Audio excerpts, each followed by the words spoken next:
Um, dois, três.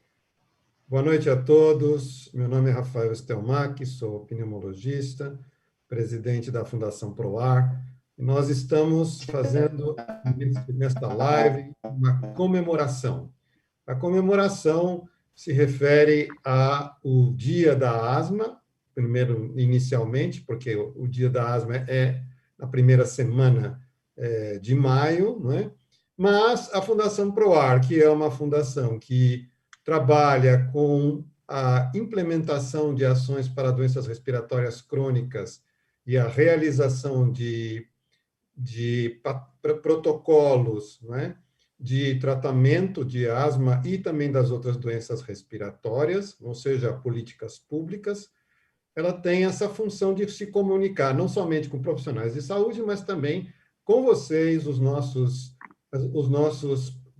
companheiros nessa reunião aqui, até porque é uma live dedicada aos pacientes, parte deles que fazem parte dos nossos grupos, como o Asmáticos no Brasil, mas também que já interagem com a função, com a nossa fundação. Né? Então, eu queria agradecer a presença de todos, queria agradecer aos nossos palestrantes, eles já vão ser apresentados para vocês, e queria dizer que nós, então, transformamos, em resumo,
um, dois, três.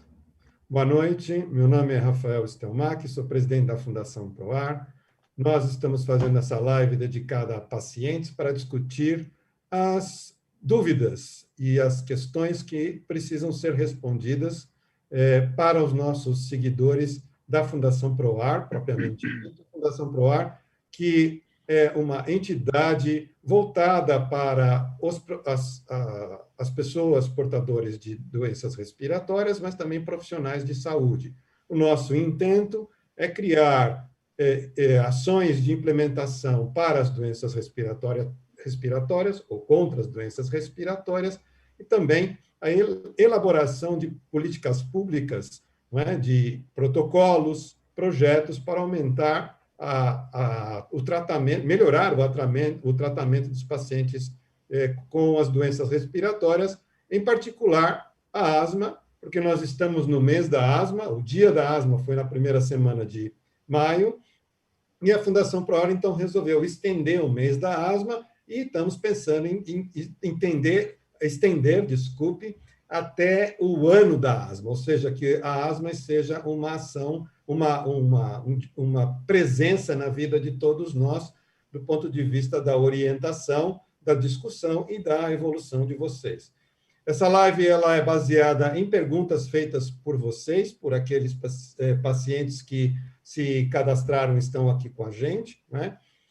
Queria dizer que nós não temos muito tempo, então eu queria que vocês visitassem o site da Fundação, porque tem uma quantidade muito grande de informações sobre as doenças respiratórias, em asma em particular, e eu queria chamar a atenção para vocês entrarem no site fundaçãoproar.org.br, que é o vídeo de Entendendo a Asma. É um vídeo feito na Bahia pelo professor Álvaro Cruz, que é muito, muito educativo sobre asma e como tratar a asma, e que é utilizada em pesquisas também lá em Salvador. Então, vejam esse vídeo, que é muito importante. Então, eu sou pneumologista, sou presidente da Fundação e vou pedir para que os nossos palestrantes de hoje, os nossos debatedores, não serão palestras, será uma conversa, rapidamente se apresentem, por favor, começando com a doutora Regina, por favor. Boa noite, eu sou Regina Carvalho Pinto, eu sou pneumologista, trabalho no ambulatório de asma do Hospital das Clínicas, sou coordenadora da Comissão de Asma da Sociedade Brasileira de Pneumologia e Tisiologia e membro da Fundação PROAR. E estou aqui hoje para conversarmos sobre esse tema tão importante. Doutora Ângela, por favor. Eu sou Ângela Ronda, então, médica pneumologista. Eu sou líder de programas educacionais aqui da Fundação PROAR. Também sou médica voluntária na reabilitação pulmonar da Unifesp. E sou uma apaixonada por doenças respiratórias. Muito bom. Doutor Marte, por favor. Bom, eu sou alergista, sou investigador e faço bastante pesquisa voltada às doenças respiratórias, em especial asma, e também faço parte da Fundação PROAR. O senhor Sérgio, que não é doutor, pelo menos em medicina, mas é um doutor em informações. Sérgio, por favor. Meu nome é Sérgio, eu tenho asma, ou sou portador de asma, ou sou asmático, tem um monte de nome aí que a gente pode usar, né? Tenho asma desde os 40 anos na minha cabeça, mas segundo a minha médica, eu tenho asma desde criança, que eu sempre tive. Curioso isso, né? A gente pode até conversar sobre isso em algum momento. E fui convidado aqui para participar junto com os médicos para, se em algum momento houver necessidade de eu falar sobre o que é viver com asma, se o que eles estão falando aqui de fato dá para praticar, se não dá. Então, estou à disposição de vocês também. Então, a dinâmica vai ser essa. Eu vou ter as perguntas que foram enviadas nas nossas mídias sociais. Tenho alguns nomes aqui, vou citar de quem mandou com o nome. Muito obrigado por mandar as perguntas, né? Outros não mandaram, a gente não tem na identificação do nome, nós vamos trabalhando com isso e fica aberto aí, como eu disse, para todos os nossos participantes, uma discussão. Eu queria começar de uma forma bastante impactante. Eu tenho duas perguntas aqui que têm basicamente o mesmo contexto. A Ana Silva perguntou: eu queria muito que existisse a cura para a asma. Uma vacina, por exemplo. Minha filha de 14 anos sofre tanto. Isso foi a Ana Silva. E o Edu diz o seguinte: existe cura para a asma? Então, acho que a primeira coisa que a gente poderia discutir é se nós temos cura para a asma. E deixo nas mãos dos médicos, quem quiser começar, e a gente vai fazendo esse bate-papo. Regina? Então, na verdade, assim, cura para asma nós não temos. A asma, ela normalmente, a grande maioria dos pacientes, ou das asmas, vamos dizer assim, elas têm uma característica genética. Então, a pessoa nasce já com um gene ali que predispõe a pessoa a ter a doença. Quando ela entra em contato com algum fator que a gente chama de desencadeante, quer dizer, alguma coisa que estimule ali aquele pulmão, ela desenvolve o sintoma da doença.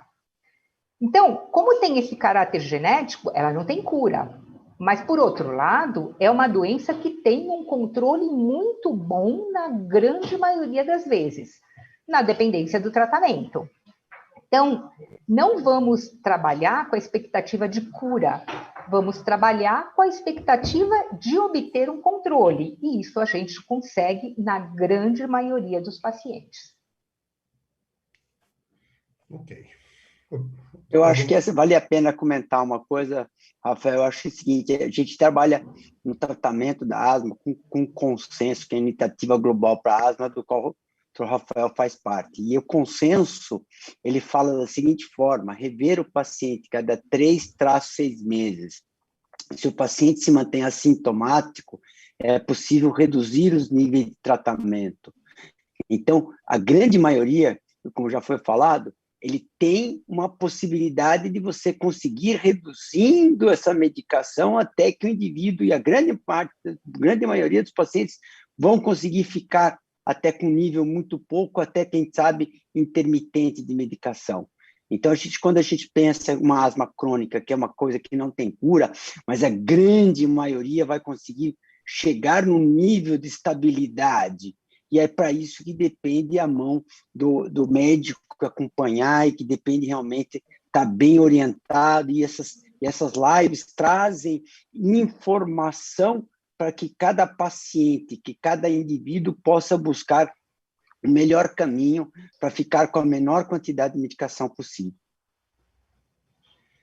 Rafa, se eu puder completar também, o que o Sérgio começou falando, né, da parte dele, que ele achava que ele começou a asma dele com 40 anos, mas ele tem desde criança. Isso é uma informação muito importante que as pessoas precisam saber. Então, a asma não tem cura, e aquela bronquite da infância, que muitas vezes vários adultos dizem: eu tive uma bronquite quando eu era criança, mas aí eu fiz natação e curou. Né? Então, isso é uma história muito comum da asma. Então, as pessoas precisam saber que muitas vezes elas estão dentro de um período que a gente chama de intercrises, que é isso que o Martin colocou, que é o intermitente, que fica bem sem ter crises, mas não quer dizer que a doença curou, né? Porque a asma é uma inflamação que fica ali a vida inteira. Ela pode ficar mais baixa, às vezes ela sobe, ela fica mais baixa, ela sobe, então tem esse caráter. E às vezes pode ficar um período muito grande baixinho, mas pode voltar quando adulto. Então, não quer dizer que a asma curou. Por isso que a asma, por enquanto, não tem cura, né? Ela é uma doença crônica, assim como a pressão alta, assim como a diabetes, que às vezes a gente não sente que a pressão está alta, a gente não percebe que o açúcar subiu, né, no sangue. A asma é a mesma coisa. Tem a inflamação que fica ali, hora ela sobe, e aí a gente tem o sintoma, mas às vezes ela está ali baixinha, mas ela continua ali. Então, isso é muito importante. Legal. Vamos a uma outra pergunta aqui da Luciene Zidio. Vou passar essa para o Dr. Martin. Existem níveis de asma, por exemplo, leve, moderada, grave, ou só existem as asmas alérgicas e não alérgicas? Martin. Com certeza, existem as asma dividida em várias etapas. Uma boa classificação seria asma leve, moderada e grave. Vamos pensar assim, mas a iniciativa global ela já divide em mais níveis, mas com certeza essa seria uma graduação muito bem dita, leve, moderada e grave. Isso didaticamente é fácil. E não existe só asma alérgica, asma grave, existe asma ocupacional, existe várias outras coisas, mas a gente poderia, na divisão geral, é essa: leve, moderada e grave, e asma alérgica e não alérgica. Alguma outra coisa, Regina? Não, acho que é isso mesmo. Na verdade, assim, esse modo de classificação, como o Mate falou, é uma maneira mais didática, mais fácil de você entender como que está a graduação, né? E se ela é alérgica ou não alérgica, vai depender daquelas características do indivíduo. Então, digamos assim, do ponto de vista de a gente entender, o médico entender, ele vai procurar vários fatores e várias características no paciente, e a partir daí é que ele vai elaborar um tratamento mais adequado para aquele paciente. dentro de desse espectro, dessa amplitude do que a gente poderia dizer, assim, que a gente tem várias asmas, não é todo mundo igual. Então, isso também já é importante para a gente já começar a entender que não é o mesmo tratamento para todo mundo. Não vale usar o remédio da tia, do vizinho, do amigo e nem o conselho. O médico vai determinar qual é o tratamento dependendo dessas características. E acho que uma coisa importante é que não só o nível de gravidade, né, que a Rê e o Marty falaram que é super importante de leve, moderado e grave, mas as crises, né, as crises que o paciente pode ser leve, moderado ou grave, as crises podem ser leve, moderadas ou graves, né, porque tem gente que acha que, porque eu tenho uma asma leve, eu não vou ter uma crise grave, né, então isso é uma coisa muito importante. Vocês lembram da Fernanda Young, né? Ela muito provavelmente tinha uma asma leve, porque ela não era uma pessoa que tinha internação, precisava ir para pronto-socorro, era uma pessoa que tinha uma vida, né, tranquila, normal, mas ela teve uma crise grave que acabou levando ela à morte. Né? Então, isso é muito importante. Por isso que todo mundo precisa sempre tratar e sempre acompanhar a sua asma, não importa o nível de gravidade, seja ela leve ou seja ela grave. Ok. Ângela, vou fazer essa pergunta para você agora. Ele é um Farley Ferreira. Ele faz aqui uma colocação. Eu tomo prednisona por 3 ou 4 dias. Eu fico bem por mais ou menos uma semana. Logo em seguida, começa uma tosse seca, depois com secreção, que se estende e vem a falta de ar. É quando volto a tomar prednisona novamente. A pergunta é: quero largar essa medicação, como eu faço? Nossa, Farley, muito obrigada por essa pergunta, tá? Existe tratamento para a gente melhorar isso, e o tratamento é com medicação inalatória. Essa prednisona que você toma é um anti-inflamatório, né? Que a gente chama de corticoide também, só que ele é um corticoide sistêmico. O que quer dizer corticoide sistêmico? É um corticoide que você toma por comprimido ou seja por líquido, né? Então, várias mães aí devem já conhecer o xaropinho que as crianças tomam para tosse, né? Achando que é xaropinho, mas é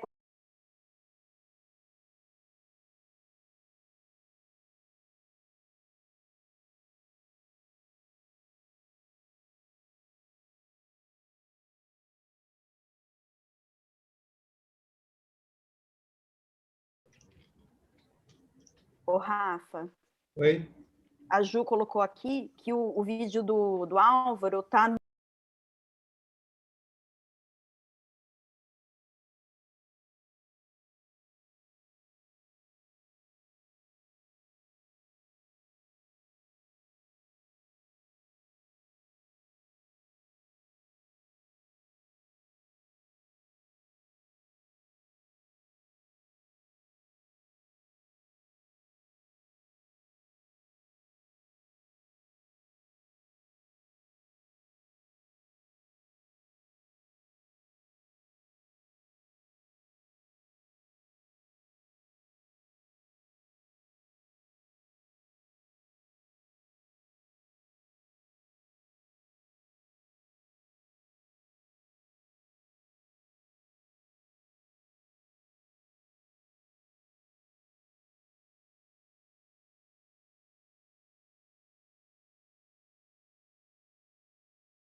Um, dois, três. Olá de novo, nós tivemos um problema técnico, perdemos um pouco de tempo aí por conta da chuva, está chovendo bastante aqui nas nossas redes como um todo, não só no Brentão, mas estamos aqui novamente, a gente tinha terminado já a resposta, acho que por Farley, né, Angela? Acho que a gente já tinha respondido para o Farley, né? Não sei se... acho que a gente já pode... Isso, acho que só para talvez recapitular, não sei em que momento que se perdeu, mas não é para tratar só com corticoide sistêmico, então não é para tratar só com prednisona, tá? Você precisa usar medicação inalatória. E aquela história de que bombinha mata, vicia, faz mal para o coração, aquilo não existe mais, tá? A melhor via de tratamento hoje para as doenças respiratórias é a via inalatória, tá? Que são o que a gente chama de bombinha, seja ela em pó, que hoje a gente tem em pó, seja ela em spray, tá bom? É bom lembrar também uma coisa que é fazer um paralelo, que tratar asma é que nem escovar o dente. Não adianta escovar o dente só no dia que vai no dentista. Tá? Não adianta escovar o dente só no dia que está com cárie. Você faz um tratamento preventivo. Você escova o dente para prevenir a cárie. Então, você trata a asma para prevenir uma exacerbação. Tá? Isso é extremamente importante. E não é importante também lembrar que não é para tomar injeção de corticoide de depósito. Eu sei que ela alivia, mas não é só o comprimido oral, mas aquela injeção que aparentemente ela é inofensiva, tá? Mas na realidade não é, ela vai levar a uma consequência ela vai cobrar o seu preço de uma forma muito cara com o andar da carruagem, com o andar da idade.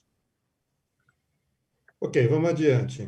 Respondendo aqui para o Steel Araújo, eu vou colocar essa pergunta para a doutora Regina. Ele diz o seguinte, Regina, tenho asma grave de difícil controle. Não consigo obter bons resultados só com corticoide inalatório e uso de prednisona continuadamente. Isso é normal em asmáticos graves? Bom, Steel, sim e não. Né? Sim, porque nós precisamos olhar quais são os vários fatores aí que estão envolvidos nessa sua dificuldade de controle. Então, quando a gente está com um paciente que tem uma asma grave, que você não está conseguindo controlar, você tem que rever todos os medicamentos para olhar se a técnica que você está usando está adequada para usar a sua bombinha, se a dose da bombinha que você está usando está adequada para a doença que você tem. Mas, além disso, existem outros fatores. Por exemplo, você tem que ver como que está teu nariz. É importante tratar a rinite. O paciente que tem asma, ele pode estar sintomático por conta de sintomas do nariz. Então, precisa olhar a rinite, precisa tratar a rinite. Precisa olhar como que está teu estômago. Os pacientes que têm refluxo, que têm doença do refluxo, podem piorar eventualmente da asma e ficar mais difícil de controlar os sintomas. Então, por exemplo, ele tem um sintoma de refluxo durante a noite, acorda com aquela sensação de falta de ar e às vezes é um refluxo, não é a asma propriamente dita. Precisa olhar o peso. Quem está acima do peso, com sobrepeso, com obesidade, também tem mais dificuldade, tem mais falta de ar, chia mais o peito. Se você é sedentário, diferentemente do que muitas pessoas pensam, fazer atividade física para o asmático melhora o controle, melhora a sua capacidade. Então, existem uma série de fatores que precisam ser vistos para você entender por que não está controlando. Às vezes não é só a dose do remédio, mas você tem outros fatores que também podem dificultar o controle. E dentro desse rol todo, você precisa entender se esse paciente tem alguma outra via inflamatória que você também precisa atuar. Então, hoje em dia, a gente sabe que sim, existe asma grave, asma que é difícil de controlar, mas essa é uma porcentagem bastante pequena de pacientes. Então, por isso que a gente precisa atuar procurando esses fatores para melhorar o controle. Muito bom, muito bom. Sérgio, tem uma pergunta que eu acho que é para você aqui, estava esperando aqui você. A Lê Alves, esse é o nome dela aqui que a gente tem, ela pergunta, ela fala o seguinte: por que a asma deixa a pessoa fraca ao longo tempo? Eu entendo a pergunta como uma canseira ou um empecilho da asma de ser uma vida normal. Como é que você vê isso? Poderia ver a tua visão para a Lei aqui que está perguntando sobre isso. Boa pergunta. Não sei quantos anos ela tem, mas voltando à minha história de apresentação, quando eu tinha 40 anos é que eu tive a minha crise, a primeira crise, na verdade, né? Não era cansaço, mas começou com uma tosse. Aí essa tosse, eu tossi, comecei a perder o ar. Aí eu liguei para a médica, aí a gente foi investigar e eu descobri, na verdade, que eu sempre tive asma. Então, essa história de cansaço eu nunca tive porque, de fato, eu sempre pratiquei muito esporte, eu nunca tive problema em relação a isso. No entanto, eu percebi que ao longo dos anos, hoje eu tenho um pouco mais de 40, né? Passaram-se bastantes anos já dos 40, mas eu sempre continuei praticando o meu esporte. Na verdade, eu acabei, acho que até cuidando para que eu evitasse de ser aquele esportista esporádico, justamente porque eu aprendi que a gente não envelhece só por fora, né? Por dentro também. Então, eu acho que eu não me lembro de ter cansaço, mas me lembro de ter crises e as crises aumentarem. E quando vinha a crise, realmente tinha ali o cansaço mais por conta da crise.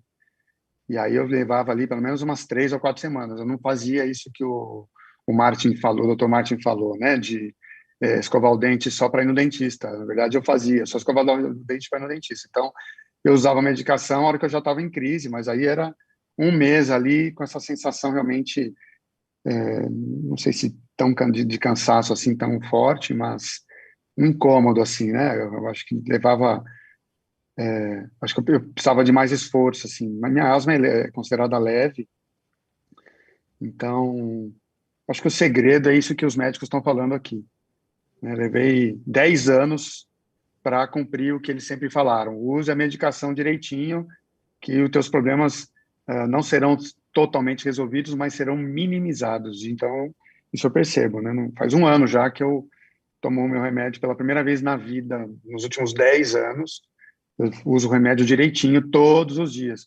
Esse cansaço que você fala, eu não me lembro. Nesse último ano, eu te garanto que eu não tive. Muito legal, muito legal. Martin, vou colocar aqui uma pergunta feita pela Agnovart Almeida Alves. Quem tem asma e é alérgico a frutos do mar... Não, desculpa, não era esse, não. Eu vou falar outra coisa aqui. Deixa eu ver aqui. Não, é isso mesmo, desculpa. Quem tem asma é alérgico a frutos do mar e pode tomar a vacina contra a Covid-19? Pode sim, não tem problema nenhum. A vacina da Covid, ela é contraindicada para aquelas pessoas que tiveram reação a alguma vacina, tá? Quem teve uma reação anafilática. O que é anafilaxia? Aquela uma reação alérgica, uma reação muito grave, no qual você tem ou inchaço dos lábios, ou você tem queda de pressão, ou uma crise de asma imediatamente após algum tipo de vacina. Caso contrário, não tem nenhuma contraindicação de se tomar a vacina de Covid ou mesmo a vacina de gripe. O que é importante lembrar é que algumas crianças que são sensíveis à clara de ovo, que são alérgicas à clara de ovo, que muito se tem medo de fazer a vacinação de gripe, também não é contraindicado. Isso já está publicado, inclusive, no site da Academia Americana de Alergia, da Sociedade Brasileira de Alergia, falando que a alergia por clara de ovo também não tem contraindicação para vacina de gripe. Muito legal. Então, vamos cair aqui num outro grupo de perguntas. Temos aí uma pergunta o enfisema pulmonar é o mesmo que o DPOC? Ângela? Então, DPOC é um nome que foi colocado que a gente, né, tem até um grupo de médicos falar esse nome não é bom, né? Porque primeiro que é uma sigla. Sigla sempre é ruim, né? DPOC quer dizer doença pulmonar obstrutiva crônica. Então, é uma doença que é do pulmão, que é crônico e causa um fechamento. Aí você vai falar assim, mas isso daí asma também é, né? Tem outras doenças que também são? Também, né? Então, esse nome é difícil. Então, muitas vezes, a gente até fala, a DPOC é o conjunto do enfisema pulmonar, que todo mundo conhece muito bem, né? E a bronquite crônica, que é a bronquite, que é aquela que o paciente tem tosse, né? Com frequência, durante pelo menos 3 meses consecutivos, em 1 ano pelo menos. E, em geral, são os pacientes que fumam, tá? Então, essa sigla DPOC, quando você ouvir, em geral, está relacionado com o enfisema pulmonar e a bronquite crônica do cigarro. Ok. Tem uma pergunta clássica aqui, na verdade tem muita coisa de vacina sobre DPOC e asma para a COVID especificamente, né? Então, tem algumas perguntas relacionadas se o paciente, por exemplo, com DPOC pode tomar a vacina do COVID, essa é uma delas, essa é uma das perguntas, né? E também, acho que já foi respondidas, o asmático, se ele pode ficar sem tomar, né? Quais as vacinas... Não, a pergunta é, quais as vacinas que o asmático não pode ficar sem tomar? Aproveitando aí, eu deixo aí para o Martin, para a Rê, ou para a Regina, ou você mesmo, Ângela. Podemos começar. Só para a gente responder. Eu acho que vamos lá, Martin. Vamos lá. Quanto à primeira coisa, talvez se a pergunta fosse se asma vai ser considerada uma comorbidade e o DPOC vai ser uma comorbidade para receber a vacina de Covid. Sim, a asma grave e a DPOC grave serão consideradas uma comorbidade para receber a vacina de Covid antes. Tá? Então, você vai entrar agora, que foi publicado, e que a partir de hoje começaria as vacinações para as doenças que tenham para os pacientes que tenham comorbidade. E, teoricamente, os pacientes com asma e DPOC, inclusive, principalmente asma, têm que fazer uso de todas as vacinas que estão no calendário, vacina de gripe, tá? Vacina de pertussis, principalmente as mulheres quando engravidam, tem que fazer a realização, a vacina de pneumococo, tá? E tem que realmente deixar, não pode esquecer, tá? Então, a dupla adulto que tem que ser feito, então todas as vacinas tem que ter, o calendário vacinal tem que estar sempre muito bem atualizado, que ajuda a diminuir a quantidade de exacerbações. E aqui, Marcos, só para complementar, a Kátia pergunta assim, existe uma vacina que não pode tomar, quem tem asma, né, nesse caso o asmático, não pode ficar sem tomar? Essa pergunta.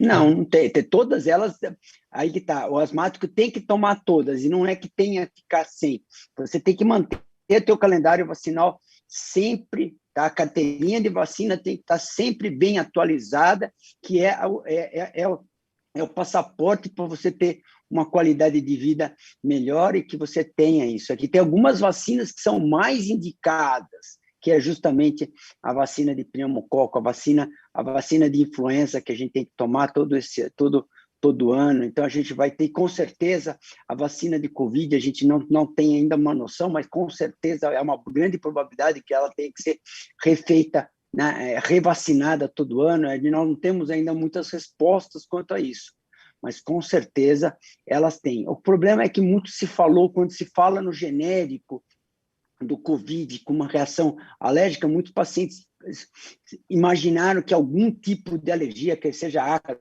quer seja alimento, fosse uma contraindicação para a vacina da Covid. Não é. Tá? Então já fica claro isso, que o paciente alérgico ele pode tomar, só não pode tomar alguma vacina, em especial de Covid, aquele que tenha história de alergia, uma reação grave por alguma vacina. Ô, Marte, agora do ponto de vista prático, nessa pergunta, o que é melhor, então, a gente fazer como paciente? A gente pedir para o nosso médico atualizar a nossa carteira. A gente no posto de saúde fala, porque muitas vezes, como adulto, trabalhei com vacina já, e o adulto, eu não sei onde está minha carteirinha de vacinação. Eu perguntei para minha mãe, ela não sabe onde está minha carteira de vacinação. Aí eu tive que fazer uma nova de adulto. O que é melhor, então? A gente vai no posto de saúde e fala que a gente perdeu a carteira e ele atualiza, falamos com o nosso médico, ou quando a gente for tomar vacina da gripe numa clínica de vacinação, por exemplo, a gente fala com o médico lá da clínica para atualizar. Qual que seria a forma mais prática de atualizar a nossa carteira de adulto sendo asmático ou tendo alguma outra doença respiratória? Eu acho, é uma pergunta realmente extremamente pertinente. Por quê? Porque se a gente tem que lembrar que o nosso sistema de saúde consegue dar um suporte muito bom para o paciente adulto para manter, atualizar ou refazer a sua carteirinha de vacinação, dos quais nós vamos conseguir saber, por exemplo, a vacina, a dupla adulto tem que tomar com 15, 25, 35, 45, 55 a cada 10 anos.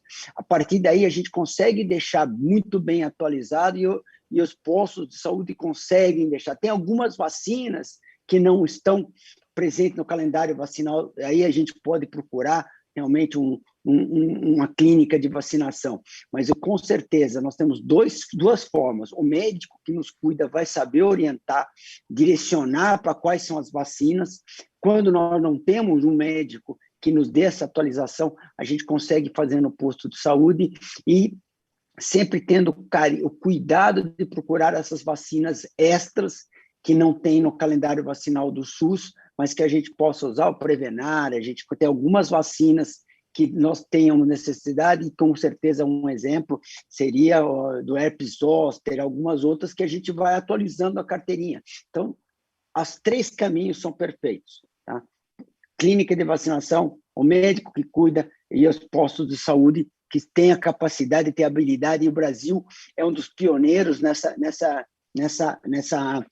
esquema vacinal no mundo. Então, o Brasil tem toda a capacidade no mundo de fazer essa atualização. Bacana. Ok. Regina, eu vou fazer aqui uma pergunta de 3 pessoas que têm mais ou menos a mesma questão.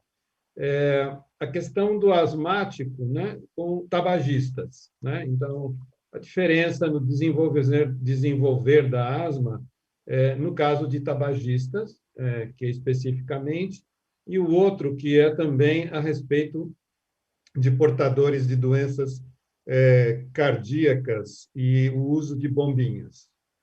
A necessidade do uso de bombinhas aqui especificamente.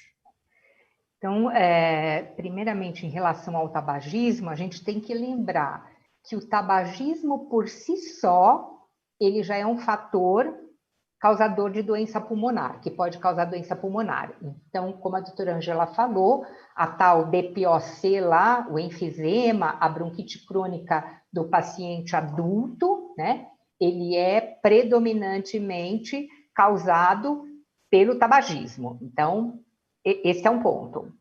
Quando você tem um paciente asmático que fuma, o que acontece?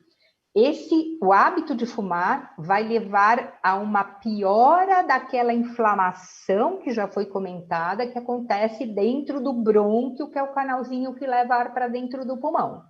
Então, o paciente com asma, ele já tem uma inflamação, essa inflamação já está reduzindo o calibre daquele canalzinho e dificultando a passagem de ar. Daí, o paciente fuma, então ele vai ter, digamos, vamos dizer assim, mais uma inflamação, porque é uma célula um pouquinho diferente, mas também vai piorar a inflamação. Então, esse canalzinho vai ficar mais estreito e vai dificultar mais ainda a passagem de ar no asmático. Além disso, a gente sabe que o corticoide inalado, que é a base do tratamento para asma, que também já foi comentado, ele tem uma ação menor quando o paciente fuma. Então, além do cigarro piorar a inflamação, ele vai reduzir a ação do medicamento de tratamento. Então, nós temos aí 2 fatores. Então, isso em relação ao tabagismo. Em relação aos pacientes que têm asma ou que têm DPOC e que precisam de usar as medicações inalatórias, as bombinhas, não há problema nenhum na grande maioria dos casos. Eventualmente, algum caso muito pontual e que a gente pode conversar com o cardiologista, trocar ideia, digamos assim, pensar num planejamento de tratamento que permita que o paciente use a bombinha, mas isso é extremamente raro. Podemos usar tranquilamente, inclusive quando a gente mantém o nosso pulmão bem, sem crise, a asma controlada, o coração também sofre menos. Então, o cardiologista também vai gostar que o pulmão do paciente esteja trabalhando bem, adequadamente. E eu emendando aqui, Ângela, nós temos o Alceu que perguntou sobre a piora da asma com refluxo, e eu estou agregando a obesidade. O que isso impacta na doença nessas duas questões aí? Tá, bom, a doutora Regina já explicou, né, do paciente, por exemplo, com asma grave, que tem refluxo, que a gente precisa tratar. Está intimamente ligado, né, a piora do controle ou não controle da asma com o paciente que tem refluxo, né?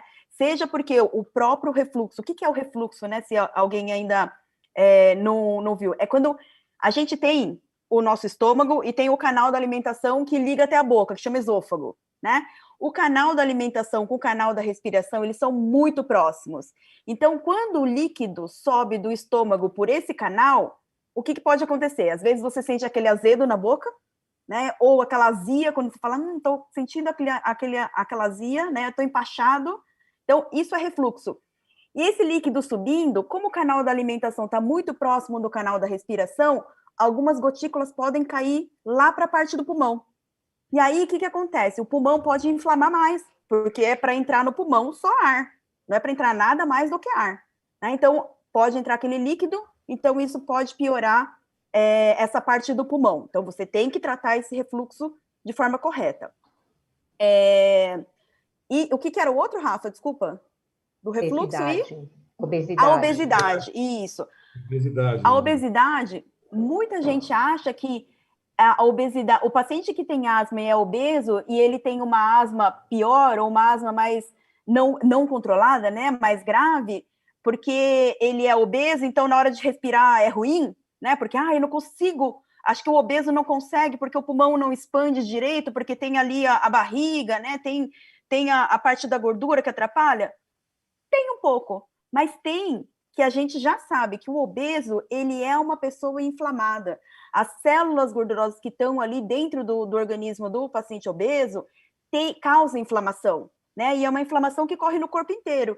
Por isso que pode ver que muitas vezes, na maior parte dos obesos, a gente tem um obeso que tem pressão alta, que tem diabetes, tem outras doenças, né, que chama a síndrome metabólica. Por quê? Porque essa inflamação corre no corpo inteiro. Então, o pulmão vai sofrer ali junto. Então, o asmático que é obeso vai sofrer com essa inflamação também. Muito bom. Aqui a gente tem umas coisas algumas perguntas bem clássicas, assim, que eu acho interessante, que eu vou juntar aqui, que são duas, a gente pode levantar essa questão de todos. A primeira é, como surge a asma em uma pessoa que nunca teve bronquite? Essa é a pergunta aqui da Gisela. E tem uma outra pergunta que diz, qual a diferença entre asma e bronquite? Então, estou relacionando essas Vamos duas. lá. Vamos lá, Marta. Primeira coisa, né? Asma não é para quem quer, é para quem pode, tá? Então não é você ter bronquite. O início da asma, ela pode aparecer em qualquer fase da vida do indivíduo, tá? Nós vemos o Sérgio contando que ele não lembra, ele teve a exacerbação e para ele passou a ser a primeira exacerbação mais grave com 40 anos, mas tem pessoas que têm a vida inteira. A gente brinca de uma coisa que a gente sabe que quase 80% das crianças com asma melhoram com médico, sem médico e apesar dos médicos. Então, tem pessoas que nascem tem asma desde criança e outros vão ter na fase adulta. Então, você não ter bronquite não significa que você não vá ter na fase adulta. Então, você tem que ter uma somatória de características genéticas mais o fator desencadeante. O fator desencadeante pode ser desde o tabagismo paterno, tabagismo passivo, poluição, alguma alergia, que seja alergia por ácaro, alergia alimentar, tá? Situações de estresse, são várias situações que vão associar a característica genética, e aí vai desencadear essa fase, que pode ser na fase, em qualquer fase da vida. Então, você tem pessoas, e não é incomum, em especial as mulheres, apresentarem uma asma decorrente na fase tardia da vida, começar com crises muito graves, muitas vezes uma asma muito grave na fase tardia, depois inclusive, da menopausa. Então, pode acontecer. E a diferença entre asma e bronquite é uma tosse com catarro por 3 meses em 2 anos consecutivos. Portanto, o que o povo chama de bronquite, na realidade, é asma. E a asma, então, é um processo inflamatório do pulmão, e principalmente com uma célula chamada eosinófilo.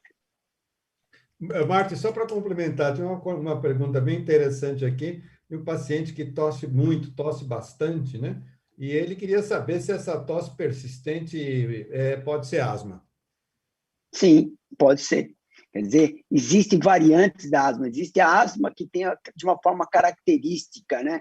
Que é que nem enxaqueca. Você tem enxaqueca que tem aura, enxaqueca sem aura, que é aquela, você vê moscas volantes, e a asma também pode vir como único sintoma tosse. A asma pode vir com o único sintoma a falta de ar. A asma pode vir com o único sintoma dor precordial ou mesmo chiado, ou vir todas elas juntas. Então, só a tosse persistente, uma das diagnósticos diferenciais de exclusão é a asma. Regina, a Bianca Trevisan pergunta: o único tratamento para asmáticos é através de remédios? Muito bom, Bianca, ótima pergunta. Não, o tratamento não é só através de remédio. Os remédios, eles vão nos auxiliar a dilatar os brônquios, aqueles canaizinhos, e a desinflamar esses brônquios.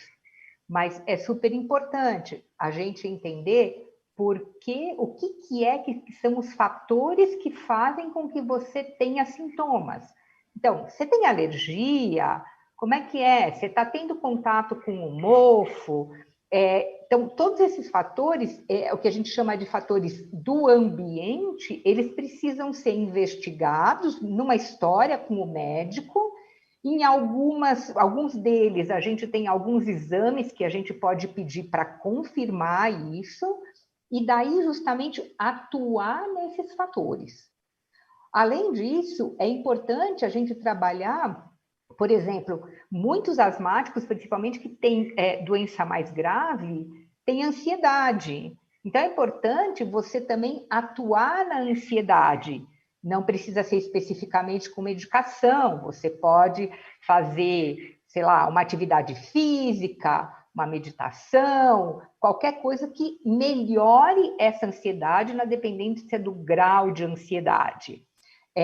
Você pode fazer atividade física. Então, nós já sabemos hoje em dia que os asmáticos que fazem atividade física aeróbia, o que é isso?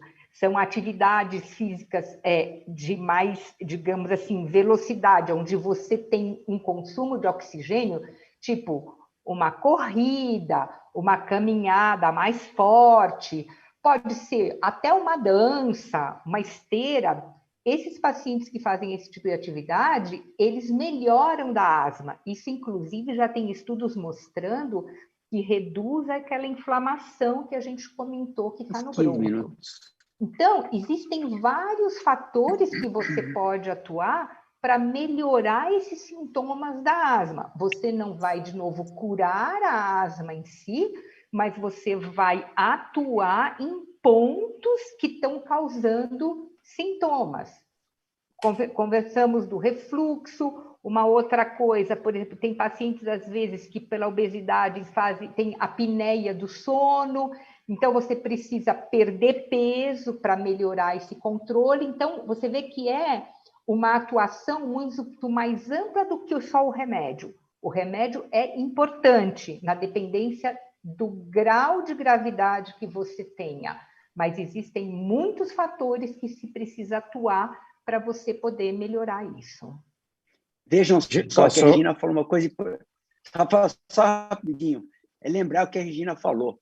Não é só natação, a gente começa a focar, a gente tem uma falsa ideia que a natação é o único esporte adequado para o asmático, não é verdade. Regina falou claramente, uma dança, qualquer coisa que a gente consiga fazer que o indivíduo tenha prazer. Isso é porque a atividade física tem que ser prazer, tem que ser prazeroso, certo?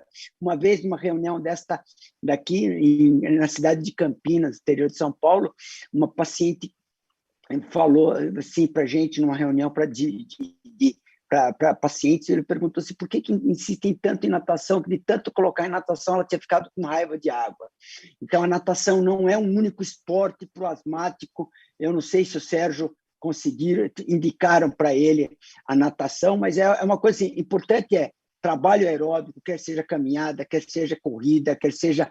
Isso porque senão foca-se e insiste-se muito na natação, inclusive para a criança, e a criança pode piorar, começar a piorar da rinite e acaba exacerbando mais a asma, o adolescente acaba entrando, então isso é uma coisa que a gente tem que lembrar. Serginho, só vou dar esse espaço para você. A própria Bianca pergunta qual a importância de uma vida saudável para um asmático? Boa pergunta.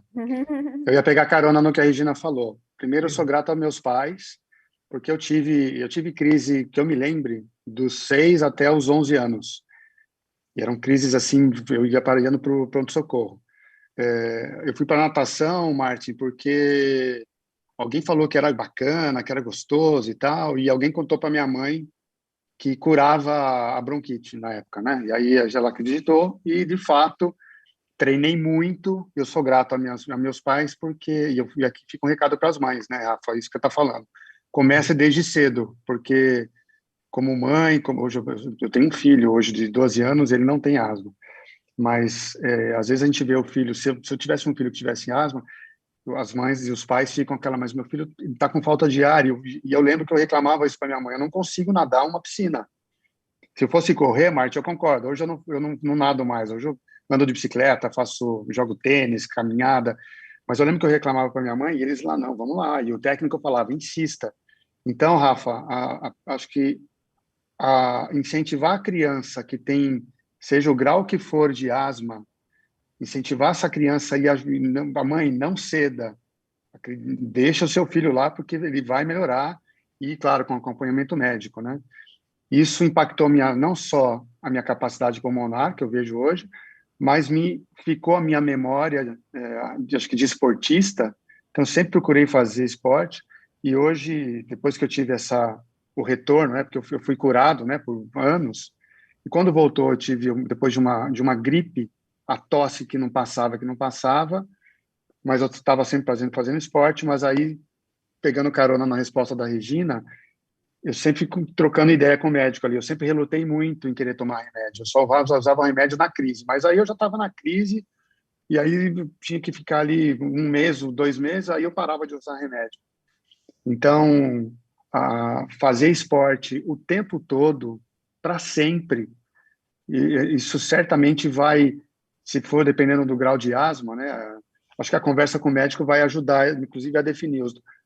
A minha médica falou que você não precisa usar se você quiser, porque se você sempre se manteve ativo. Mas eu decidi, desde o ano passado que eu tive Covid, que eu ia usar remédio para sempre, né? Porque, apesar do esporte e apesar de ter crise só na primavera, que era o meu gatilho, eu entendi que no acordo aí, falando, quer saber, eu não quero ter essa ansiedade que os médicos vocês estão falando aí, né? Apesar de ficar fazendo esporte e de minha qualidade de vida ser boa, eu não quero ficar aqui com medo de quando chegar a primavera ou quando vier um cachorro perto de mim, a crise ser desencadeada e eu achar que o esporte estava me cobrindo. E eu descobri que não está mais.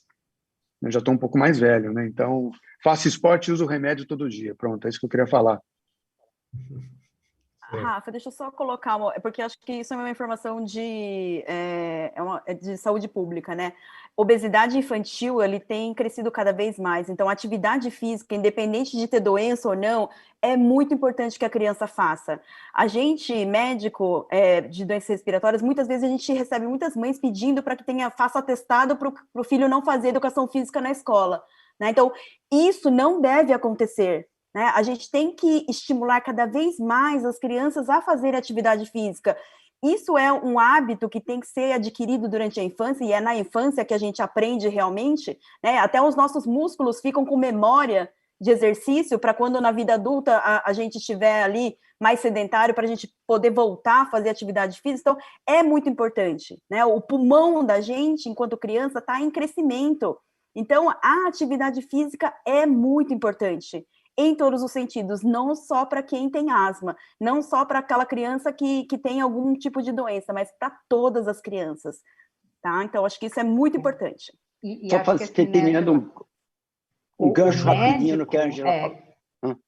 Fala, Mati, depois eu falo. Não, só rapidinho um gancho do que a Ângela falou, que os professores de educação física são capacitados para fazer uma educação física adaptada para o paciente asmático. Eles têm essa parte na faculdade e sem essa capacidade, então vamos lá, não vamos querer que nossas crianças saiam da educação física por serem asmáticos. Isso, e complementando, o que eu queria falar é assim, o médico que está acompanhando a criança tem como orientar qual é o momento que ela deve tomar um medicamento antes de fazer atividade física, né? Nós podemos preparar esse pulmão, seja da criança, seja do adulto, não importa, preparar esse pulmão para que ele faça aquela atividade física adequadamente, correto? Perfeito. Muito bem, nós estamos caminhando para o fim aqui já, a gente passa rápido. Eu queria deixar uma informação para todos e um convite, na verdade, no dia 31 de maio, nós vamos terminar o mês da asma com um encontro de pacientes. E para isso vocês têm que se registrar, avisar as pessoas que vocês conhecem, porque nós não vamos conseguir responder todas as perguntas hoje, foi só algumas selecionadas. Mas no encontro de pacientes nós teremos mais essa oportunidade. Então, entrem lá no site e tem essa questão, e nós vamos ter mais oportunidade de responder se não conseguirmos responder todas as perguntas. Mas eu queria falar uma pergunta aqui, né? Deixou em aberto aí, é a relação da asma e COVID. COVID piora a asma? Qual foi a evolução que nós tivemos em relação à COVID? Ou seja, precisamos continuar a entender que o asmático é realmente uma pessoa que é mais suscetível à COVID-19? Posso começar? Vamos lá. Posso começar? Então, assim, a gente já tem dados bem importantes mostrando que o asmático ele tem menor risco de ter COVID e de ter COVID grave, desde que ele tenha uma asma leve e moderada e que ele esteja controlado, ou seja, ele esteja em tratamento. Obviamente que isso é respeitando todas as recomendações de uso de máscara, isolamento social e lavagem de mãos, correto? Então, isso não está fora desta questão. Mas leve e moderado, controlado em tratamento de asma, o risco é menor e a gravidade, quando pega COVID, também é menor. Já o asmático grave, ele tem maior risco, especialmente os asmáticos que usaram corticoide oral num curto espaço de tempo, né? Então, eles têm mais risco de maior gravidade da doença, inclusive. Então, esses pacientes é que a gente precisa realmente tomar muita atenção e continuar as orientações.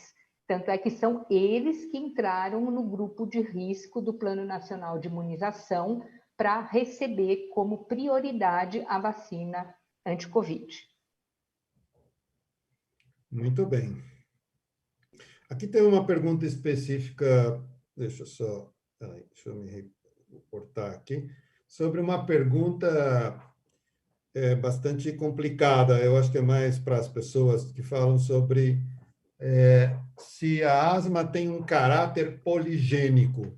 Eu não sei exatamente o que quer dizer isso, mas eu acho que isso tem a ver principalmente com diferentes asmas e talvez a questão dos fenótipos, não? Eu acho que a pessoa é uma profissional de saúde, talvez um estudante que está perguntando isso e está aqui cutucando a gente. Você pode falar aí?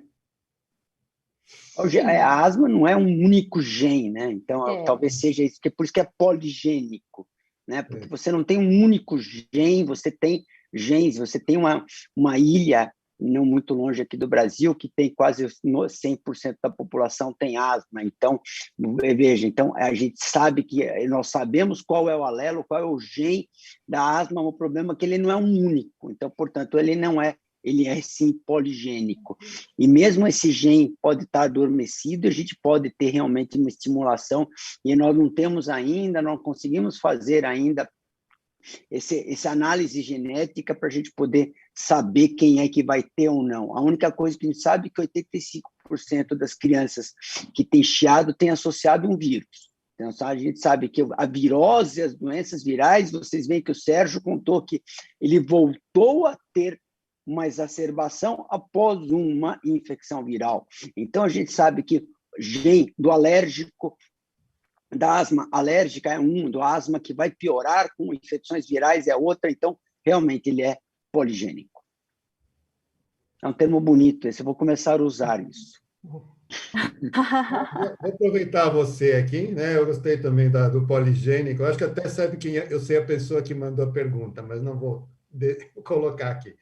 Marti, asma se trata com antialérgicos e, ao mesmo tempo, ao seu pergunta, é perigoso usar aerolim antes de fazer atividade física? Primeira coisa, a asma não se trata com antialérgicos. O antialérgico ele pode ser indicado, né, no tratamento da rinite alérgica. Existe um consenso chamado ARIA, que é a rinite alérgica, seu impacto na asma, do qual realmente o Brasil faz parte brasileiro, o Rafael, inclusive, e aí a gente consegue ver que, a rinite bem tratada, a Ângela, a Regina falaram várias vezes isso, é importante tratar a rinite. Então, a rinite, a antialérgico, ele não trata a asma, mas ele vai tratar de uma forma paralela a rinite.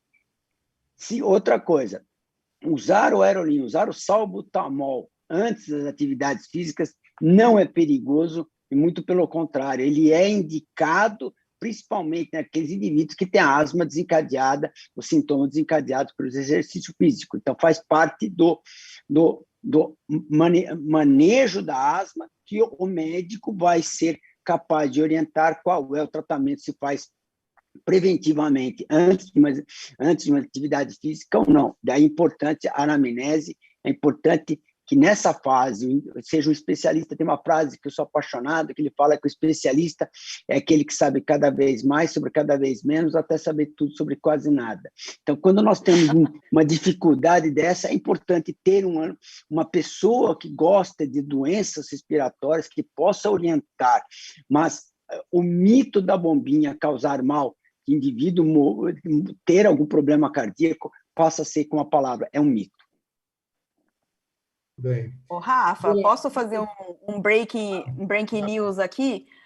Para facilitar quem quer participar do encontrão que a gente vai ter de pacientes no dia 31 que o Rafa falou, que o Dr. Rafael falou, o link está aí embaixo, onde vocês estão aí no canal do YouTube. Então, aí embaixo tem o link para vocês já fazerem a inscrição. Então, já aproveita que vocês estão assistindo, aí embaixo, onde tem a descrição da nossa live de hoje, já tem o link para vocês fazerem a inscrição. E só para lembrar, a gente vai ter tempo realmente para responder várias perguntas de vocês, porque vai começar às 5 horas da tarde e vai até às 9 horas da noite. Vai ter muito tempo para a gente se falar, tá bom? Então, se inscrevam aí embaixo. Ângela, a pergunta é assim, com o passar do tempo, a asma pode virar DPOC? Essa pergunta é boa, né? Então, assim, a gente estava falando aqui logo no começo, né? O tabagismo no paciente asmático. Aí tem gente que fala assim, nossa, mas paciente asmático fuma? Fuma! fuma, tá, gente? Tem asmático que usa bombinha e fuma depois, né? Para o pulmão ficar bem aberto para jogar mais fumaça dentro. Então, o que acontece? Esse paciente tem mais chance, né, dele ter essa característica de ser um asmático, porque ele começou ali na infância, né? Ele fumou durante a vida adulta, né, adolescente adulto, e ele pode ter um DPOC, tá? Existe também os pacientes que têm asma grave e que não fizeram o tratamento da forma correta, ou os pacientes que tiveram muitas crises, que a gente tem o conceito hoje do que a gente fala de remodelamento, né? O que quer dizer isso? O paciente que tem a crise, ele começa a mudar a estrutura do pulmão, fazendo com que lá na frente o paciente possa virar um paciente com DPOC. Inclusive, tem um estudo que o próprio Dr. Rafael uma vez já comentou, que crianças que chiavam, que eram chiadoras, foi um estudo que acompanhou criança de 6 anos de idade até a idade adulta, e foi impressionante. Crianças que eram chiadoras persistente, não, então que chiavam sempre, e que não fizeram acompanhamento, ou que não fizeram o tratamento, e algumas que fizeram um tratamento não adequado, elas se tornaram DPOC sem nunca ter fumado. Tá? Então, pode acontecer, pode acontecer. Então, a gente tem que tratar, né? Tem que fazer o diagnóstico o quanto antes e tem que tratar corretamente. Tem uma pergunta aqui que eu vou pedir para a Rê e o Serginho comentarem. A pergunta é assim: com a pandemia, vivo com sensação de que ficarei sem ar. A ansiedade piora a asma? Então, queria ver a posição da Regina, e depois o Serginho, que tem uma passagem que é interessante como paciente. Sim, a ansiedade, ela, não é que ela vai piorar a asma doença, inflamação no pulmão, mas a ansiedade, ela está relacionada com aquela sensação que o paciente fica de falta de ar, de opressão no tórax, que é um sintoma que também pode acontecer por conta da asma. Então, o que acontece?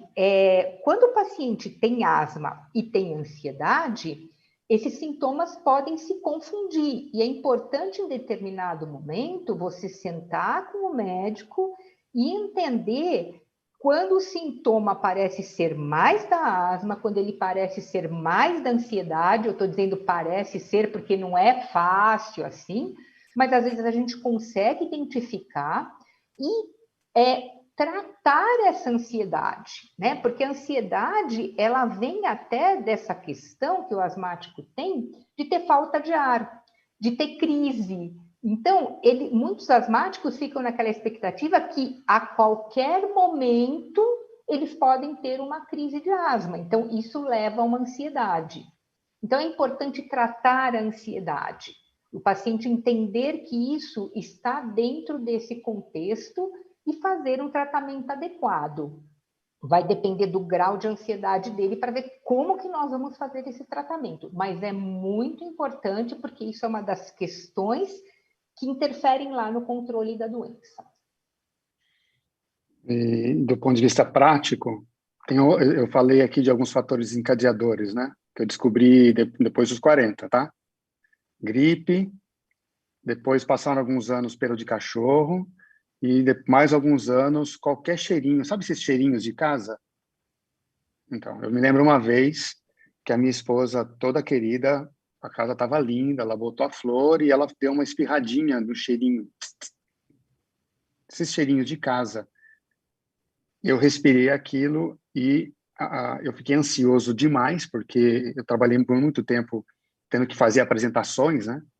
E eu sabia que aquele cheirinho ia começar a me fazer tossir, que ia me dar falta de ar, e aí eu ficava desesperado, ansioso, seja a palavra que for, porque eu sabia que eu ia ter problema dali a alguns dias, porque eu não ia conseguir apresentar, como aconteceram algumas vezes. Eu tinha que fazer a apresentação, eu não parava de tossir, faltava o ar. Então eu não sabia o que vinha primeiro, se era a falta de ar ou se era a ansiedade. Então, isso acontece na prática assim. E vou falar de novo aqui, como que eu resolvi isso? Faz 1 ano que eu resolvi esse meu problema. Porque faz 1 ano, exatamente 1 ano, que eu tomo um remédio direitinho, viu, doutores?